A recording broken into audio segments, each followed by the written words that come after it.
She ironed a tablecloth. She bought balloons. She ordered his favorite meal. She rehearsed what she was going to say 100 times. She was 7 months pregnant, and she was so ready to give him the best night of their marriage.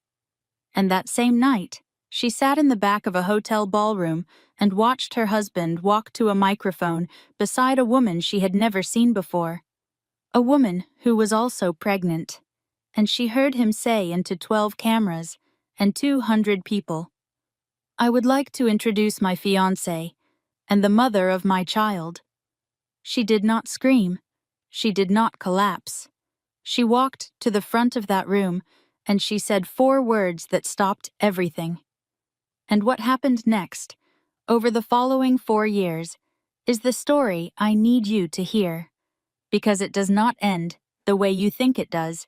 Stay with me. One-line lesson. This is a story about what happens when a woman stops surviving her life and starts building it.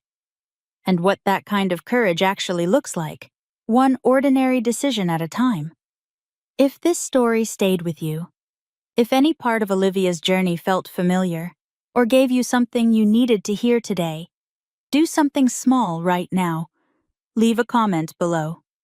Tell me which moment hit hardest. Tell me what you are building. I read every single one. Hit the like button if this story was worth your hour. Share it with one person who needs to hear it today. And if you are new here, subscribe. Because every story on this channel is built exactly like this one.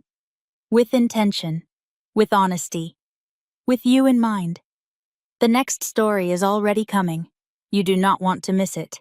Imagine sitting in the back of a beautiful hotel ballroom, 7 months pregnant, wearing the nicest dress that still fits over your belly.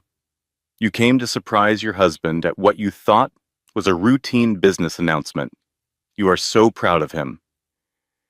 You have always been proud of him. And then you watch him walk to the microphone beside a woman you have never seen before. A woman who is also visibly pregnant. And you hear his voice, the voice you fell asleep next to for 3 years. Say the following words into a room full of cameras and reporters and 200 people in expensive clothes. I would like to introduce Rebecca Harlow, my fiancée, and the mother of my child. We could not be more thrilled. Applause, champagne glasses raised, cameras flashing, and you sitting completely still in the 3rd row from the back, hands on your stomach, while the floor opens up beneath you. This is the story of Olivia Hartwell, and I am going to tell you right now, it gets significantly worse before it gets better. There are moments in this story that will make you want to put your fist through a wall. There are moments that will make you laugh despite yourself. And there is an ending that I think you are going to carry with you for a long time. But here is what I need you to know before we begin. Olivia Hartwell did not survive this story. She rebuilt it, from the ground up, with her own hands, one deliberate decision at a time. And what she built, what she became, was something no one, including herself, could have predicted standing in that hotel ballroom with the floor disappearing beneath her feet. Are you ready? Because her story starts the way most catastrophic stories start. Not with a disaster, with an ordinary Tuesday morning and 2 pink lines on a pregnancy test. Olivia Hartwell was 30 years old when her life began to quietly fall apart, and for the first several months, she did not know it. She was a structural engineer at a mid-sized firm in Portland, Oregon. The kind of woman who could look at a crumbling bridge and immediately identify which bolt had failed and why. Precise, analytical. The sort of person who kept a running list of things to do and experienced a measurable physical satisfaction from crossing items off it. She had been with Carter Whitfield for 6 years, married for 3. Carter was 42. Self-made in the way that certain men are self-made, which is to say he had started with some advantages and leveraged them brilliantly and then quietly edited the advantages out of the story he told about himself. He ran Whitfield Capital, a private equity firm he had grown from a two-person operation in a rented office above a dry cleaner into a $40 million portfolio over 15 years. He was sharp and charismatic and very good at reading rooms and people. He had a smile that made you feel like the most important person he had spoken to all week. Olivia had loved that smile for 6 years. She had no idea that for the past 14 months, that smile had been directed, quite frequently, at someone else entirely. She found out she was pregnant on a Monday, not a dramatic Monday. A very ordinary February Monday, with gray Pacific Northwest skies and a grocery list on the refrigerator that still had Carter's protein bars written in her handwriting. 2 pink lines appeared on the test, and she sat on the bathroom floor for 11 minutes. She watched the clock because she was the kind of person who noticed elapsed time. And then she stood up, washed her face, and started planning, because that was who Olivia was. She planned things. She bought balloons, blue and white because she did not know the gender yet. She ordered Carter's favorite meal from the steakhouse on Morrison Street. She set the table with the good plates, the wedding gift ones they used approximately 4 times a year. She ironed a tablecloth. She actually ironed a tablecloth, which tells you something important about how much this moment meant to her and how carefully she had constructed the life she believed she was living. Carter came home at 9:15 that night. He smelled like airport and something else she could not immediately name, something warm and unfamiliar that she filed away without examining. He looked at the table. He looked at the balloons. He said, "I ate on the plane. Sorry, babe. Long day." And he walked upstairs to the shower. Olivia stood in the kitchen, next to the good plates and the ironed tablecloth and the steakhouse food going cold, and she felt the first small crack, not a break. Engineers know the difference between a crack and a break. A crack is something you monitor. A break is something you address immediately. She chose to monitor. She told him the next morning over breakfast, no balloons, no tablecloth, just coffee and the truth. Carter put down his mug. He said, "Are you sure?" Not, "Oh my God." Not, "This is incredible." Not, "I cannot believe this is happening. Are you sure?" She said yes, she was sure. He nodded slowly. He said they would figure it out. He said he had a big week ahead. He kissed her forehead, and he left. Over the next 4 months, Carter Whitfield conducted what can only be described as a masterclass in emotional withdrawal. He was never absent enough to confront directly, never cold enough to accuse outright. He was simply and consistently slightly less present every single week, the way daylight disappears in autumn. You do not notice it happening until one day it is dark at 4:30 in the afternoon and you cannot remember when that started. He worked late more consistently. He traveled more frequently. His phone was always nearby and always face down. He stopped asking about her prenatal appointments.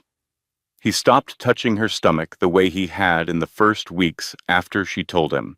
He stopped gradually and systematically being the person she had married. Olivia told herself she was being hormonal. She told herself pregnancy magnified everything emotionally. She told herself Carter was under enormous pressure with the Mercer Group acquisition and that stress was stress, and people processed it differently. She had a nursery to design and a baby shower to organize and a load-bearing wall analysis due at the firm by Thursday. She had a life to keep running. So she told herself what she needed to believe, and she kept moving forward. This is something important to understand about Olivia and about a lot of people in situations like hers.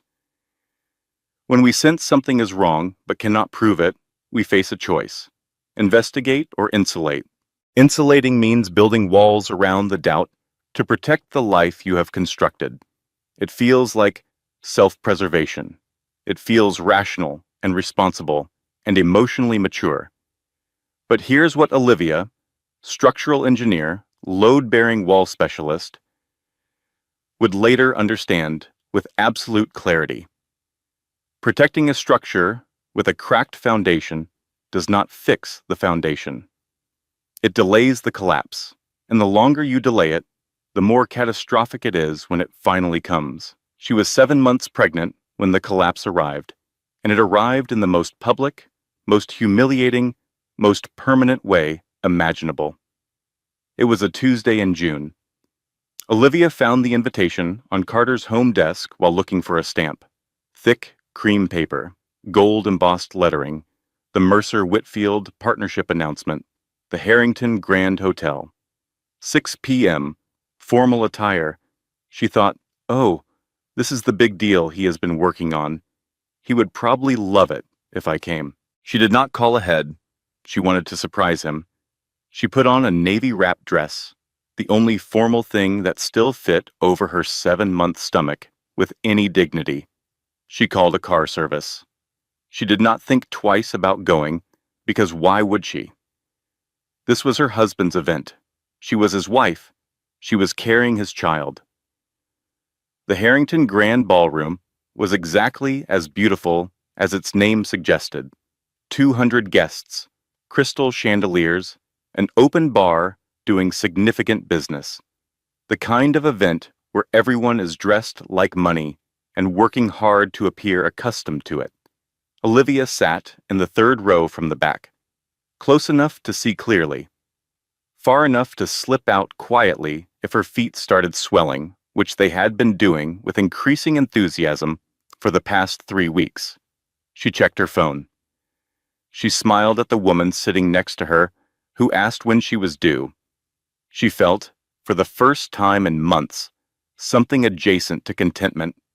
She was here. She was supporting her husband. Things were going to be fine. Carter walked out at 6:15. He looked extraordinary.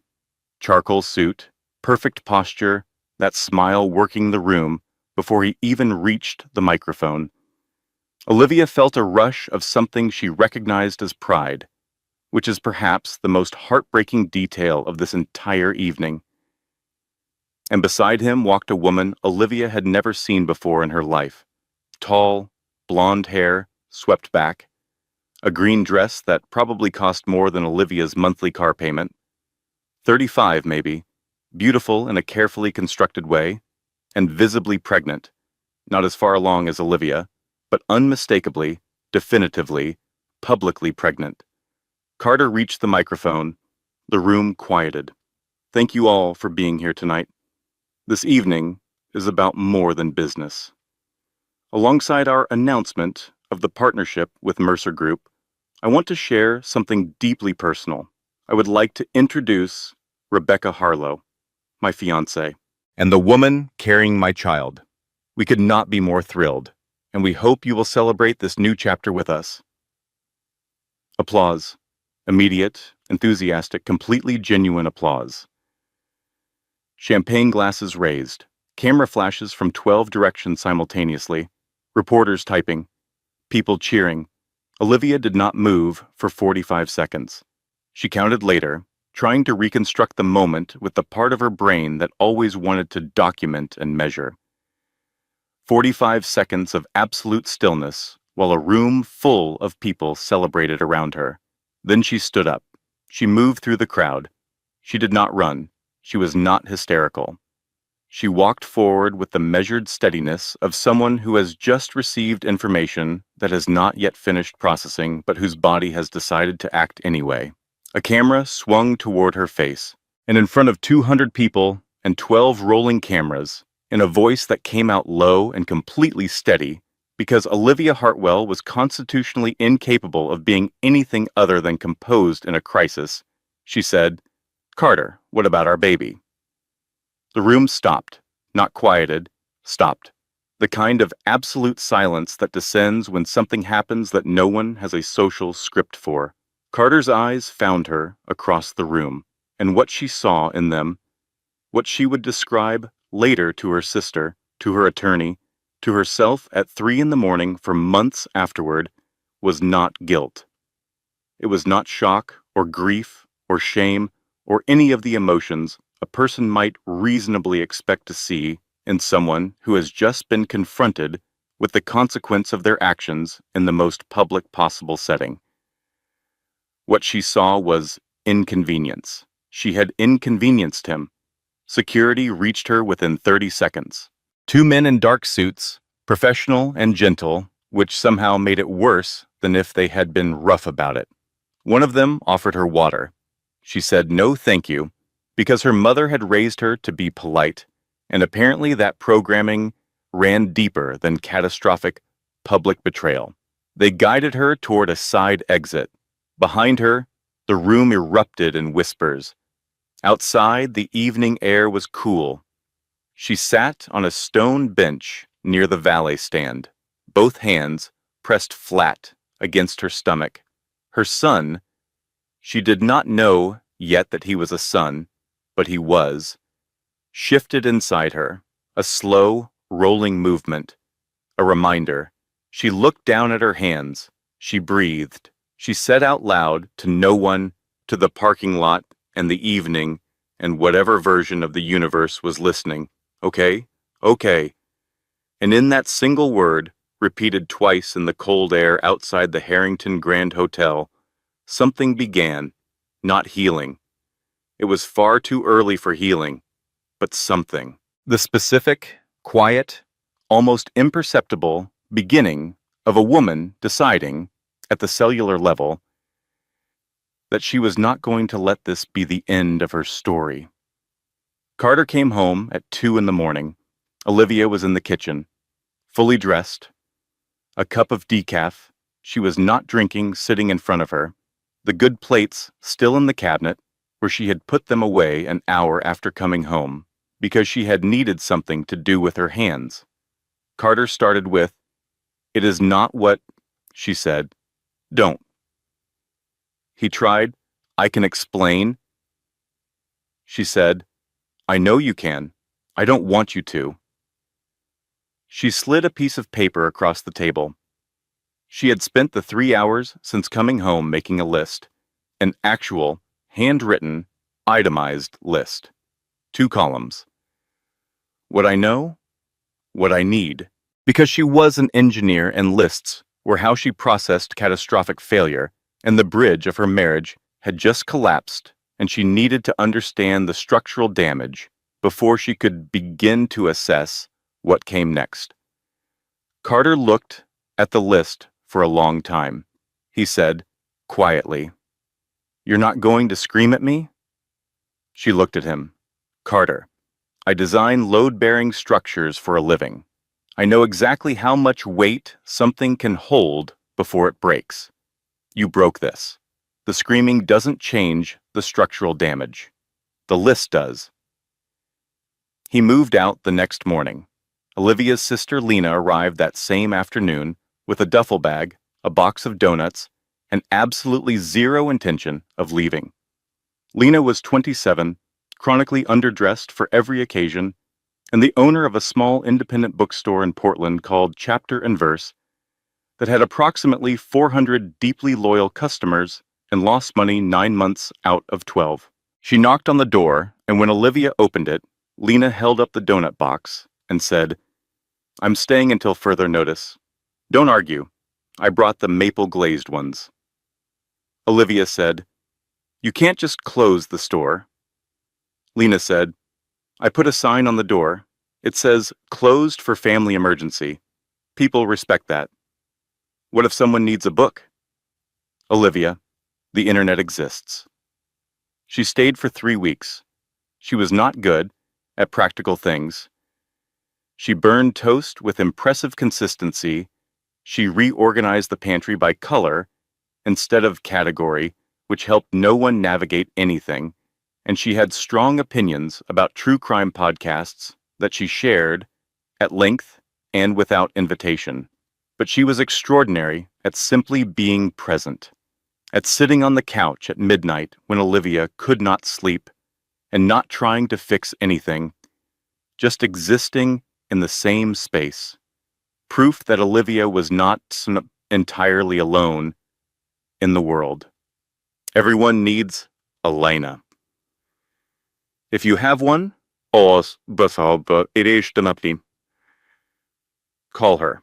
She does not have to be a sister. She just has to be the person who shows up with donuts and stays.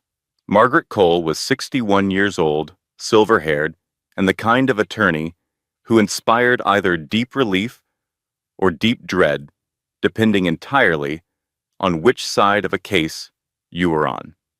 She wore reading glasses that she removed very slowly and deliberately before delivering information that required full attention, and Olivia quickly learned to treat the glasses removal as a warning system.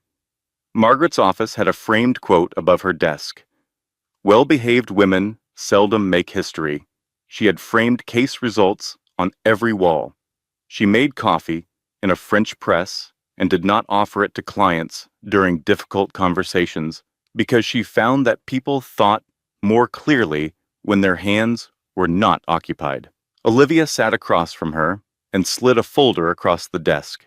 Inside was every document she had gathered in the 72 hours since the hotel ballroom. Bank statements, travel receipts, a printed log of every evening Carter had come home after 9 p.m. in the previous 6 months. Every business trip cross-referenced with what he had told her versus what the credit card statement suggested. Margaret opened the folder. She looked up. "You already had all of this. I'm an engineer. I don't go into a structural assessment without data." Margaret closed the folder. She looked at Olivia over her glasses for a moment. Then she removed them, slowly. "Mrs. Whitfield, I think this is going to be a very interesting case." 3 weeks after Olivia filed for divorce, Carter's legal team filed a countermotion. Their argument: Olivia had willfully damaged Carter's professional reputation by appearing at a private business event without invitation and making a public scene. They were seeking to limit her settlement on grounds of emotional instability. As evidence, they submitted the hotel ballroom video, the same video in which Carter publicly announced his affair and his other pregnant fiancée, as proof of Olivia's erratic behavior. Margaret read the filing in her office while Olivia sat across from her. She removed her glasses, very slowly. "He's aggressive. I'll give him that. Can they actually do this? They can file it. Whether it holds is a different matter. But Olivia, I need to be direct with you. This is going to get harder before it gets easier. His team is very good and very expensive, and they are going to look for anything. One text message, one social media post, one moment of public anger they can frame as instability. You cannot give them that moment. Not one single moment." "I don't do public anger. I know. But you are 7 months pregnant. You have been publicly humiliated in front of cameras. Your marriage is ending, and they are calling you unstable. It would be entirely human to break." Olivia looked at her steadily. "Margaret, my entire professional specialty is holding structures together under conditions that should theoretically destroy them. I know how to hold a line when everything is shaking." Margaret looked at her for a long moment. "Good. Then let's get to work." He arrived at 4:40 in the morning on a Thursday in August. 6 pounds, 11 ounces. Furious about being born, which the nurse said was an excellent sign. He had a full head of light brown hair and hands so impossibly small that when he wrapped his fingers around Olivia's thumb for the first time, her entire body went quiet.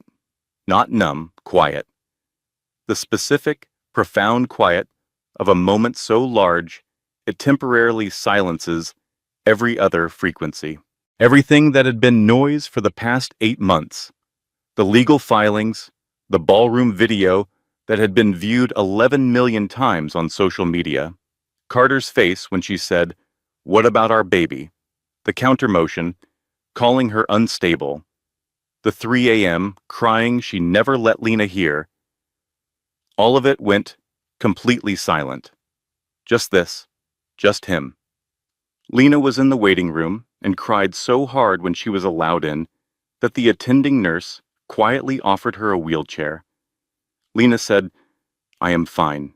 I am completely fine. He is so small. I am absolutely fine," and then sat down on the floor with her back against the wall, which nobody commented on because it seemed like the right call. Carter did not come to the hospital. He sent flowers. A large, expensive arrangement with a card that said "Congratulations," which was such a spectacular failure of language that Olivia almost laughed. She had the nurses put them in the hallway. She named him Noah James Hartwell. Her maiden name, not his. She lay in the hospital bed, with Noah sleeping on her chest, and she made a decision that she did not articulate out loud because it did not need to be articulated. It was simply true, the way certain structural facts are true, the way a good foundation is true, undeniable and load-bearing. She would build something real, for him and for herself, and whatever that required, she would do it. Noah slept. His breathing was small and perfect, and completely unconcerned with anything happening outside the radius of his mother's arms, which struck Olivia as exactly the right attitude. She pressed her cheek to his hair. She breathed.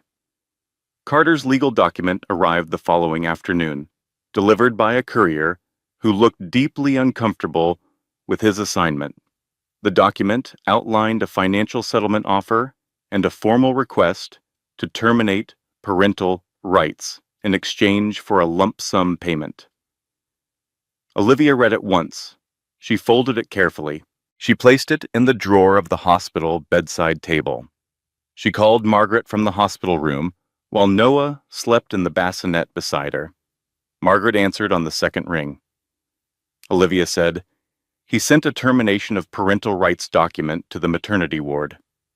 A pause. Margaret said, "To the hospital? Yes." "The day after your son was born?" "Yesterday afternoon?" Another pause. Olivia could hear Margaret removing her glasses. "Olivia, I need you to keep that document exactly where it is and do not touch it again. It is now evidence, and I need you to understand something. He just made a very significant error." "Good," Olivia said, and she meant it with a calmness that surprised even her. She hung up. She looked at Noah. She said softly, to him, to the room, to whatever came next, "We're going to be okay, buddy. I know how to build things that hold." Noah made a small sound that could have been agreement or could have been gas. Either way, Olivia took it as a good sign. 6 months after Noah was born, Margaret Cole called with news that made her smile. Margaret Cole did not smile often, or without reason. "Carter's team wants to settle." The number on the table was significant. Not buy an island significant. Not never work again significant. But breathe without panic significant. The Portland house was hers, a structured financial settlement, child support locked in legal concrete. Carter's counter-motion regarding emotional instability had collapsed after Margaret submitted 47 documented pieces of evidence, recorded voicemails, travel receipts, the sworn testimony of 2 former Whitfield Capital employees who confirmed Carter had brought Rebecca Harlow to company functions while still married. The instability argument had crumbled under the weight of its own absurdity. Olivia signed the settlement papers on a Tuesday afternoon in Margaret's office. Margaret opened her desk drawer and produced a bottle of very good champagne. Olivia laughed, a real laugh, the first full one in 8 months. "You keep champagne in your desk?" "Only the good kind. For the good days." They toasted. Olivia drove home. She picked Noah up from Lena's apartment. She sat on the kitchen floor of the house that was now entirely, legally, unambiguously hers, with her 6-month-old son in her lap and the October light coming through the windows. She thought, maybe the worst is over. She sat there for a long time, just breathing, just being in the quiet of a Tuesday evening that belonged completely to her and Noah and no one else. And she allowed herself to feel it. The exhale. The first real exhale in months. This is important. When you have been in survival mode for a long time, the moments of genuine relief feel almost dangerous. Like you cannot trust them. Like allowing yourself to feel safe is somehow naive. Do not believe that. Let yourself have this good afternoons. Even when the story is not finished. Even when you know there is more road ahead.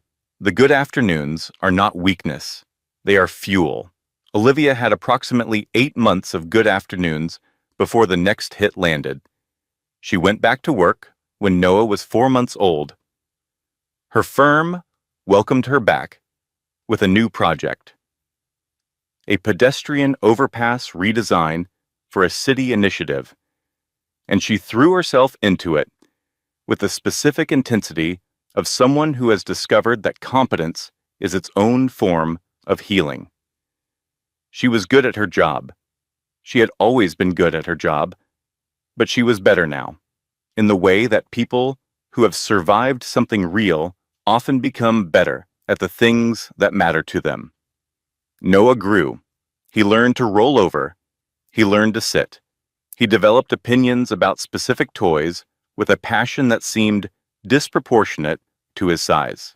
At 5 months, he laughed for the first time, a surprised, delighted sound that Olivia immediately called Lena about, and that Lena listened to a recording of 4 times in a row. Life had a shape again, not the shape it had before, a different shape, smaller in some ways, larger in others, entirely her own. She thought, we are finding our footing. She was right, for about 8 more months. And then the article came out. 8 months after the settlement, a business journalist named Kyle Brennan published a 12,000-word profile of Carter Whitfield in Pacific Business Review. The title was The Rebuild: How Carter Whitfield Lost Everything and Found a Better Vision. Olivia found out about it from a colleague who forwarded it with the subject line 3 dots and a question mark, which was perhaps the most diplomatic possible way to alert someone that their ex-husband had just been profiled as a redemption story. She read it on her lunch break. The article described Carter as a man who had made difficult personal choices during a challenging period, who had emerged with clarity and renewed purpose. His relationship with Rebecca was described as unexpectedly transformative. His restructured firm was described as leaner, wiser, and more values-driven. Olivia appeared in the article as a former marriage that ended amid personal difficulties. 8 words, 6 years, personal difficulties. She put her phone down. She went back to her desk. She stared at the structural blueprints in front of her for approximately 4 minutes. Then she typed an email to Margaret with 1 line. Have you read the Pacific Business Review piece? Call me when you can. And here is something I want to say directly because it matters. Whoever speaks first, loudest, and most compellingly shapes the public narrative. Carter had a journalist and a publicist and a restructured company with a PR strategy. Olivia had her life and her son and her work and her integrity. For a while, that felt insufficient. But here's the truth about public narratives and the people who try to control them. A story told in 12,000 words can be undone by 12 years of living differently. The truth has a longer runway than any press cycle. The receipts always come due eventually. Hang on to that. 2 months after the article, Olivia was offered a senior engineering position at the firm. She had competed for it openly against 3 other candidates, and she had won it on the merits. Her name went on a new door. Her salary increased enough that she and Noah moved from the Portland house. Too many memories, Carter still present in the walls somehow, into a new apartment with high ceilings and a window above the kitchen sink that caught the morning light in a way that felt like a promise. She enrolled Noah in a good preschool. She started running again in the mornings before he woke up. She called Lena every Sunday. She even went on one date. A structural engineer from a competing firm named Daniel, who was kind and funny and said the word journey 4 times in 2 hours. She came home and called Lena. 4 times. Lena said, "That's disqualifying. That's what I said." She was not ready for anything romantic, and she was at complete peace with that fact. She was building. She was moving. She was, for the first time in a long time, genuinely looking forward to what came next. And then Carter's attorney called Margaret. Carter wanted to revisit the custody arrangement. He wanted more time with Noah. He said in the legal filing that he had matured significantly and was prepared to be an active and present father. Olivia sat in Margaret's office and listened. She said, "He has never once shown up on his scheduled weekend." Margaret said, "I know." "He missed Noah's first birthday." "I know." "He sent a gift card." "I know. $25. Amazon. I have the documentation." "For a 14-month-old, yes." Olivia was quiet for a moment. "And he's claiming my work schedule constitutes an unstable primary care environment." He used the word unstable again. "Yes." "Margaret, does he understand that I have documented every single missed visit, every canceled weekend, every unanswered call?" Margaret removed her glasses. He is about to understand it very thoroughly. And then, because sometimes life decides that one catastrophe is not a sufficient lesson and delivers several simultaneously, the next 60 days brought 3 separate disasters in rapid succession. The first, the Pacific Business Review article was picked up by a national business podcast with 2 million subscribers. The host described Carter's story as one of the most compelling founder comebacks of the year. Olivia appeared in the episode as his ex-wife. 2 words. The podcast comment section included multiple people praising Carter's growth journey. That word again. And several comments speculating about whether the ex had been difficult. Olivia read the comments once. She closed her laptop. She did not read them again, not because she was not hurt by them, but because she understood, structurally, that reading comments about yourself written by people who know nothing about you is the equivalent of asking a random stranger to perform a structural assessment on your house. Their opinion has no load-bearing function. It does not hold anything up. The second, Carter's custody filing was assigned to Judge Raymond Marsh, who had a documented preference for expanding paternal custody in cases where fathers demonstrated renewed commitment. Margaret flagged this the day she learned about the assignment. It was not good news, and she did not pretend it was. The third, the major infrastructure contract that Olivia's senior position had been partially built around. A project 8 months in the making, a significant municipal commission, was canceled due to budget cuts at the city level. Not her fault. Not anything she had done or failed to do, just the arbitrary cruelty of budget cycles and political decisions made by people who had no idea they were removing a structural element from someone's carefully rebuilt life.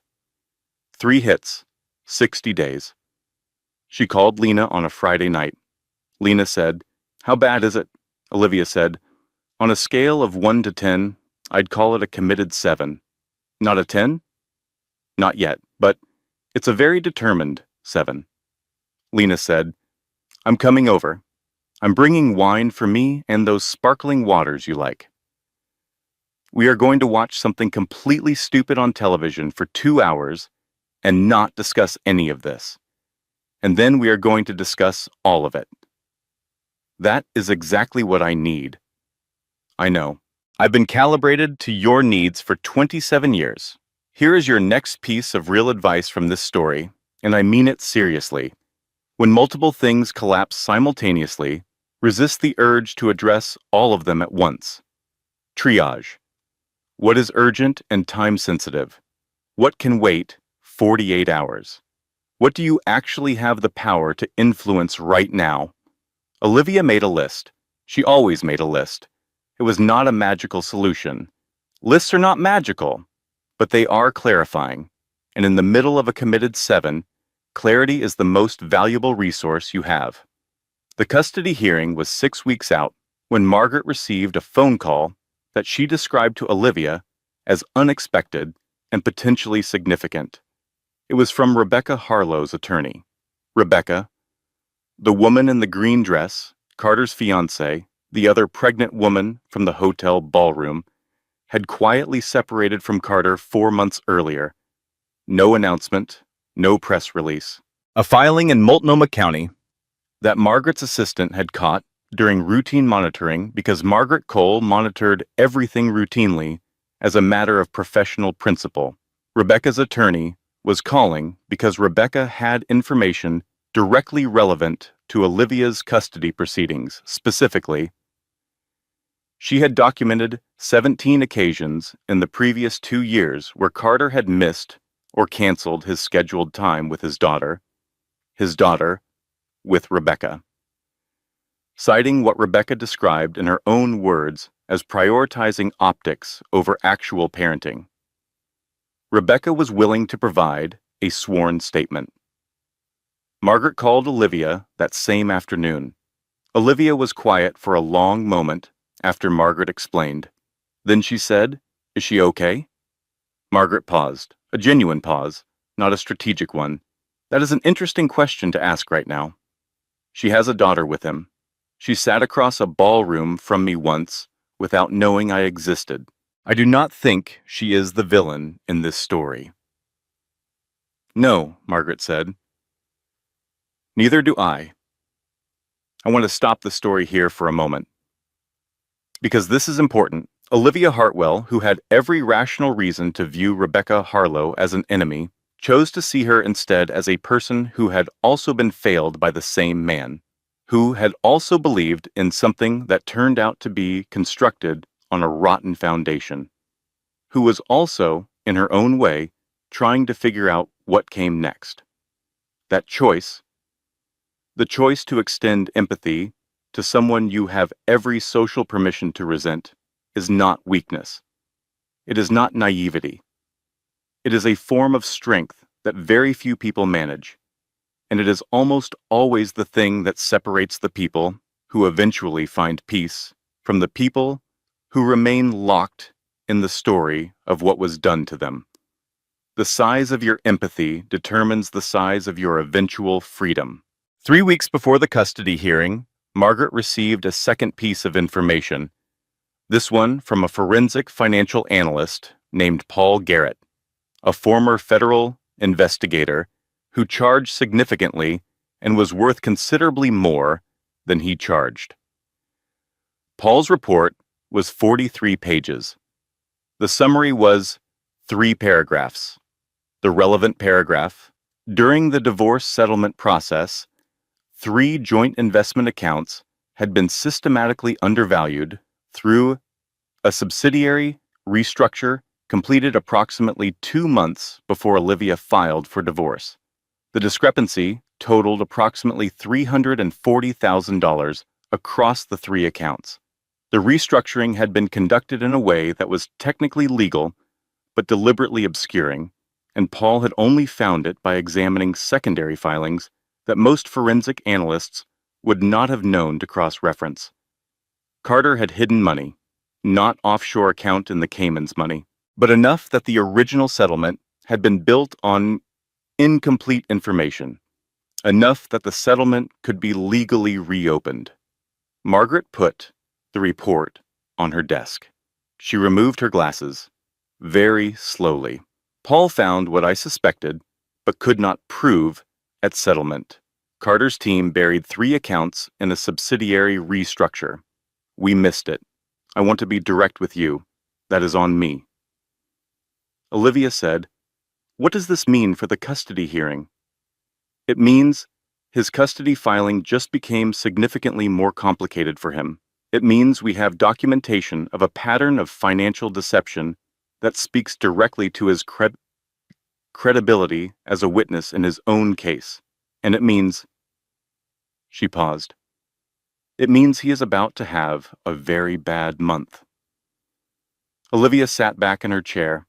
She thought briefly, and without drama, about the ironed tablecloth, about the ballroom, about personal difficulties and growth journeys, and the podcast comments and the committed 7 of a Friday 3 weeks ago. She said, "Let's have a very bad month." The custody hearing lasted 2 days. Carter arrived on day 1 with a polished attorney and a prepared narrative. He had grown. He had reflected. He was committed to active fatherhood. He brought character witnesses, a therapist's letter, and a carefully constructed presentation of a man who had made mistakes and learned from them in the specific, photogenic way that looks credible in a courtroom. He was good. His attorney was better. They had clearly rehearsed. Olivia sat at the other table and watched and said nothing. On day 2, Margaret submitted the following materials to Judge Raymond Marsh. First, a documented record of every scheduled visit Carter had missed or canceled over 26 months, organized chronologically, with timestamps and cross-references to his social media activity during those same dates, which revealed that he had attended 3 industry events, 2 charity galas, and 1 vacation in Scottsdale. During periods when he had told his attorney he was unavailable due to work commitments. Second, Rebecca Harlow's sworn statement. 17 canceled visits with his daughter, a pattern of performative engagement, showing up for photographs and then departing. Carter's own text messages, subpoenaed with Rebecca's cooperation, including one that referred to his daughter's birthday party as optics management. Third, Paul Garrett's complete financial forensics report, all 43 pages with the $340,000 discrepancy clearly annotated. Fourth, a voicemail. Carter had left it on Olivia's cell phone 14 months earlier at 11:42 p.m. Margaret played it in the courtroom at moderate volume. The room was completely still. Carter's voice. "You made this harder than it needed to be, Olivia. I offered you a clean exit. You should have taken it." The recording ended. The room remained still for approximately 10 seconds. Judge Marsh looked at Carter's attorney. "Counsel, does your client have a response to the voicemail?" Carter's attorney. "Your Honor, that was said during a period of considerable personal—" Judge Marsh. "I'll take that as a no." The ruling came the following week. Primary custody remained with Olivia, with structured visitation for Carter. Scheduled, documented, with a compliance requirement and a review mechanism if visits were missed without documented emergency.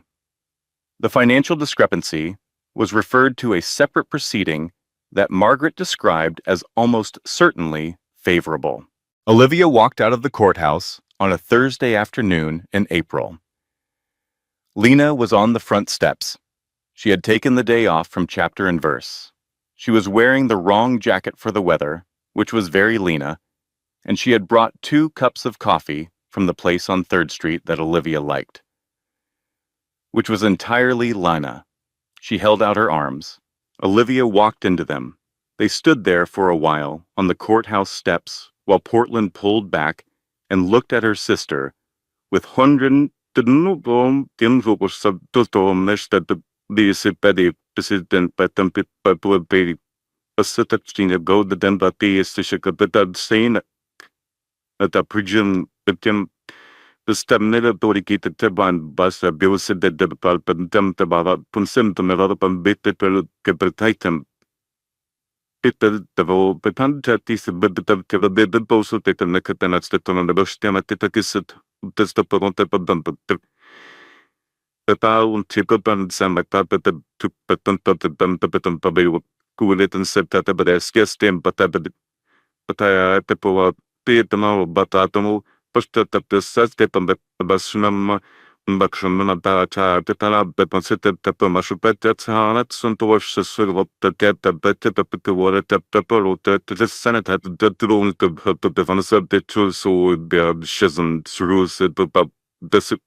pulled back and looked at her sister with an expression that was both entirely serious and somehow also the most Lena thing she had ever done.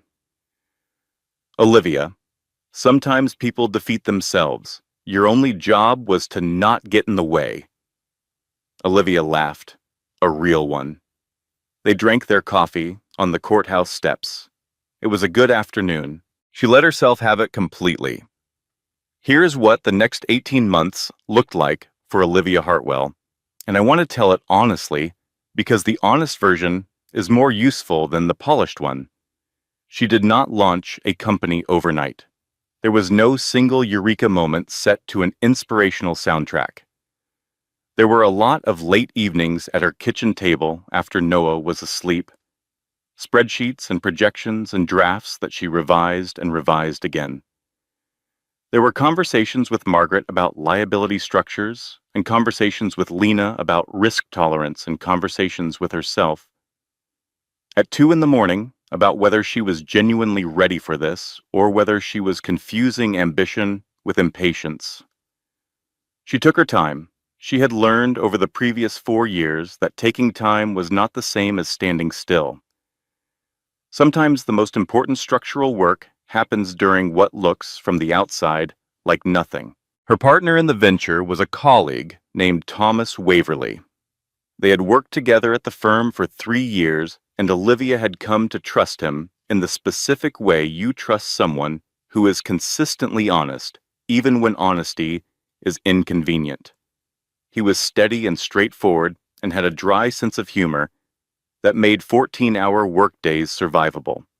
He also had a genuine gift for client relationships, the ability to explain structural engineering decisions to people who did not understand structural engineering in a way that made them feel uninformed rather than patronized, which was a skill Olivia respected enormously and did not herself possess to the same degree.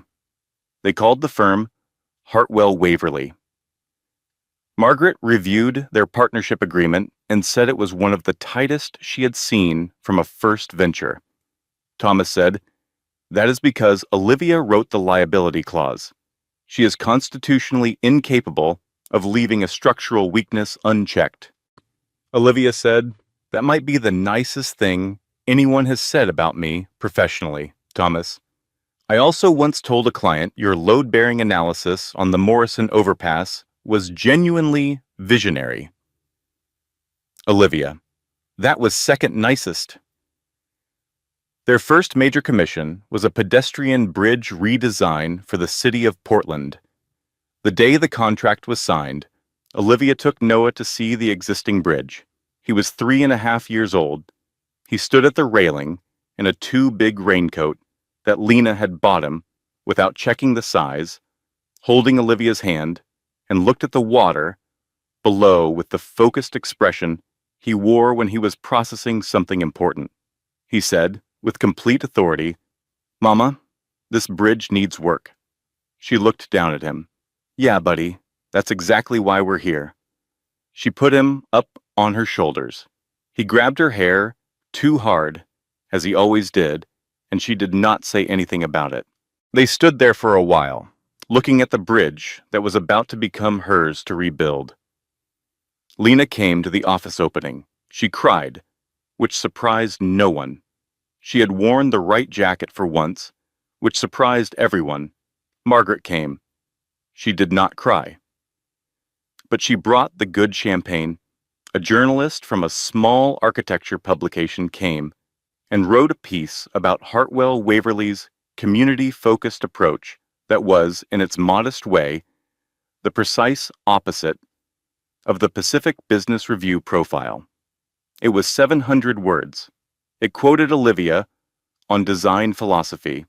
It mentioned Noah in one sentence, not as a detail of her personal story, but as someone who had recently declared that a specific bridge needed work, which the journalist found charming. Olivia framed it, not because it was a major publication, but because it was hers. The story she was building, told in her own words, on her own terms.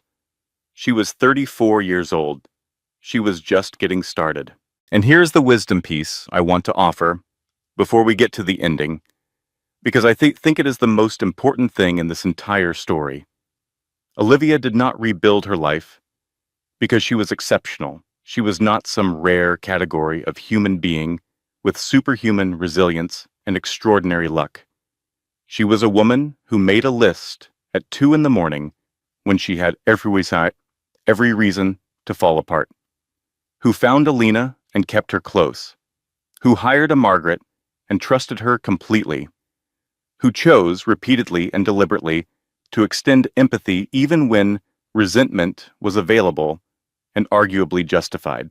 She rebuilt because she made specific choices, consistently over time.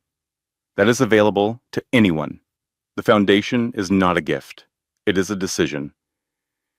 He showed up on a Saturday morning in October, 4 years and 2 months after the hotel ballroom. Olivia was in the kitchen making Noah's breakfast. Scrambled eggs, slightly overdone, because Noah preferred them that way, for reasons he had been unable to articulate since he first developed the preference at age 2 and had not revised since. The Saturday morning light was coming through the kitchen window, that specific October light that comes in at an angle and turns everything it touches briefly golden. Noah was still asleep. He had a soccer game in the afternoon and had been awake the previous night, worrying about it with the focused intensity he brought to most things, which Olivia recognized as a trait that had come entirely from her side of things. The buzzer rang. She pressed the intercom. Carter's voice came through the speaker. "Olivia, it's Carter. I know this is unexpected. I just need a few minutes. Please." She stood at the counter. Outside the window, the city was doing its ordinary Saturday things. A bus, someone on a bicycle, the bakery across the street with its door propped open and the smell of something good coming through. Everything completely normal. Everything completely unchanged. She pressed the button and buzzed him in.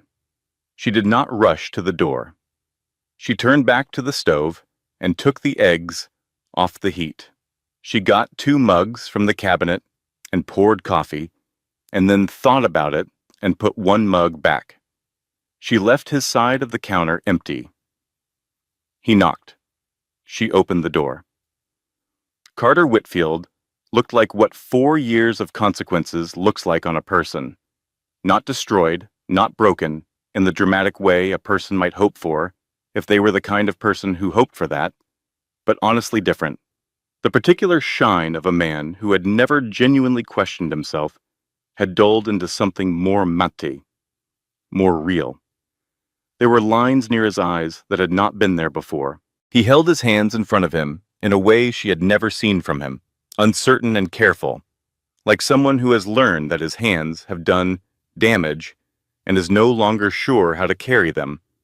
He said, "You look well." She said, "I am well." A pause. She waited. She had learned patience at significant cost, and it now cost her nothing. Carter exhaled slowly.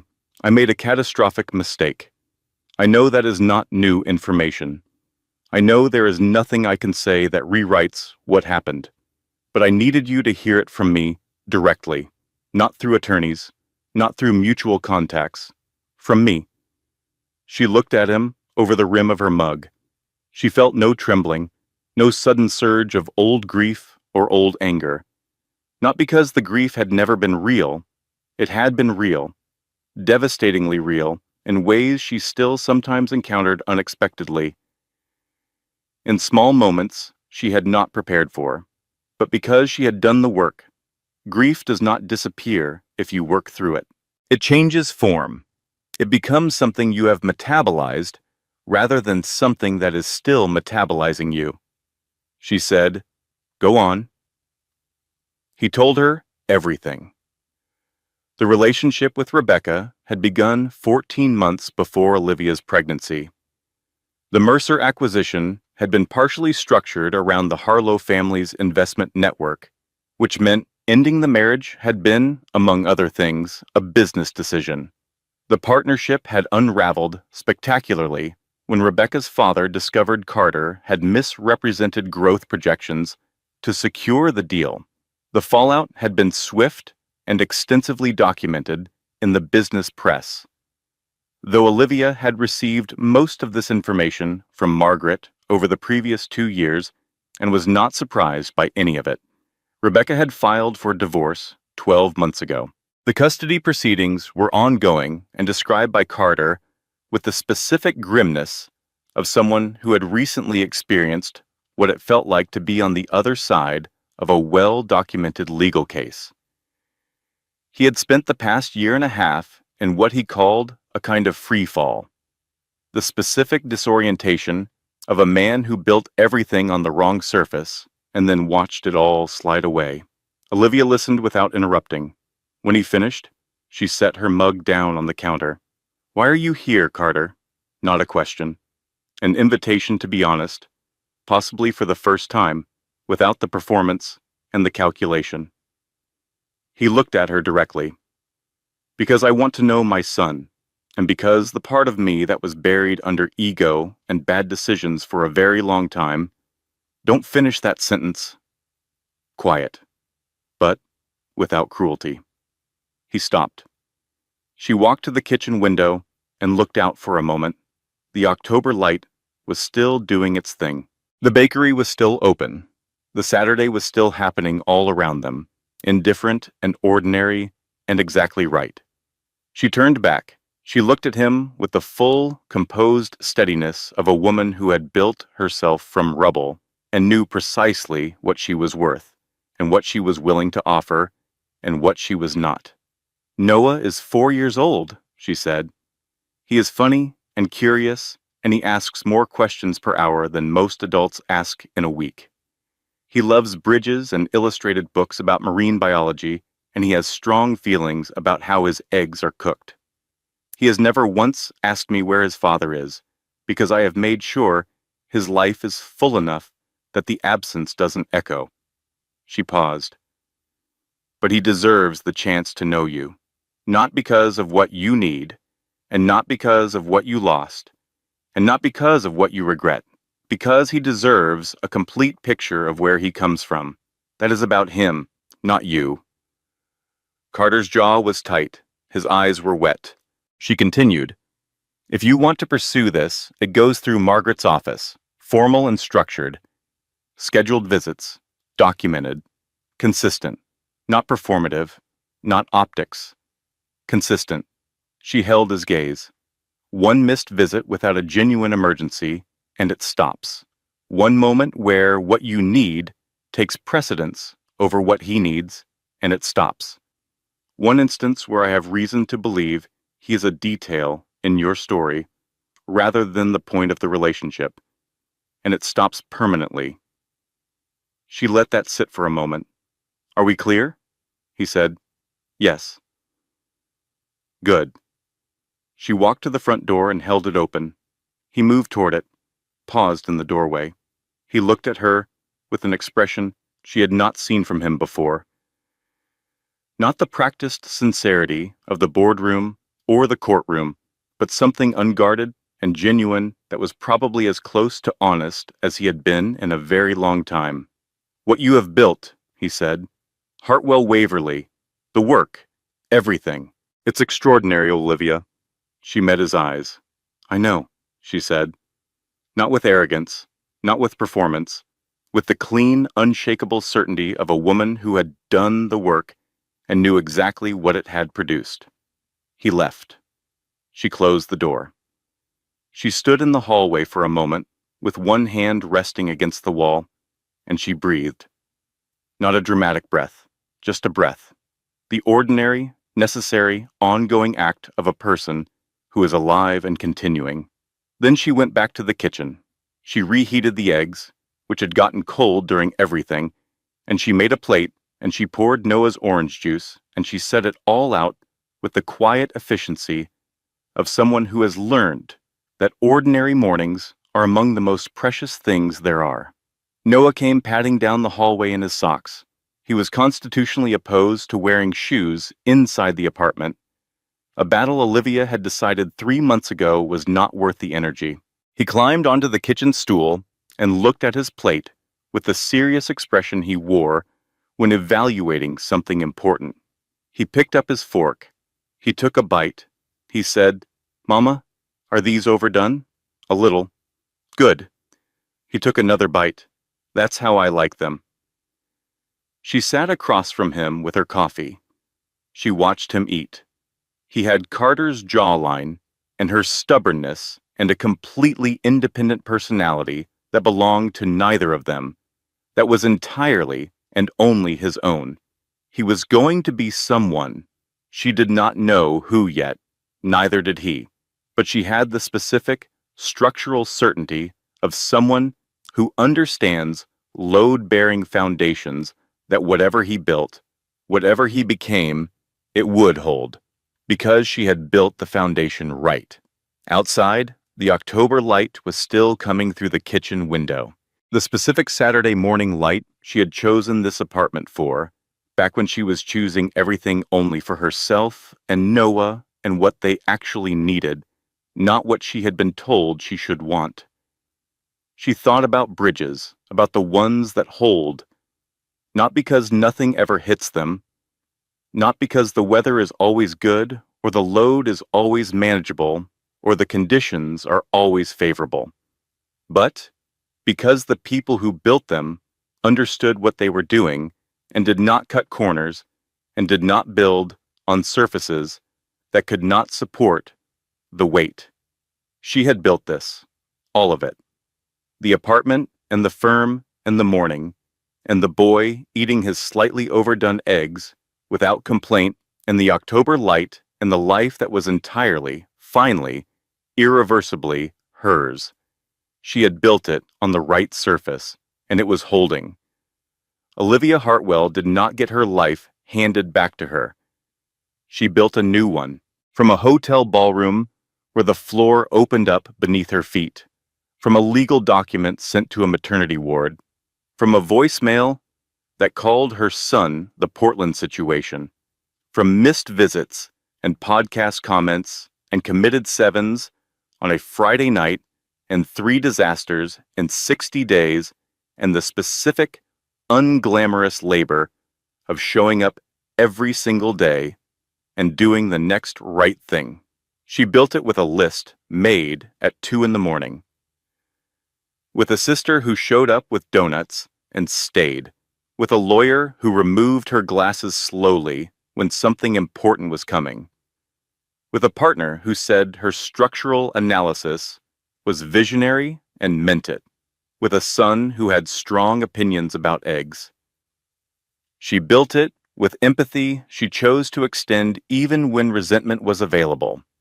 She built it on a foundation of her own making.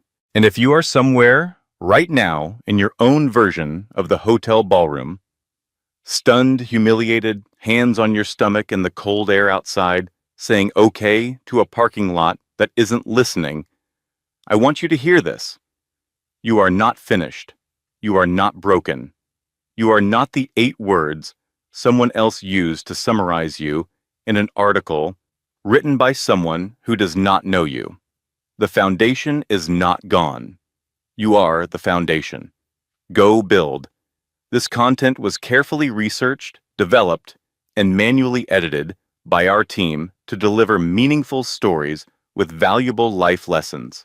Every narrative is crafted to entertain, inspire, and empower our audience. We believe that great stories can change lives, and we are committed to bring you content that matters. Thank you for being part of our community.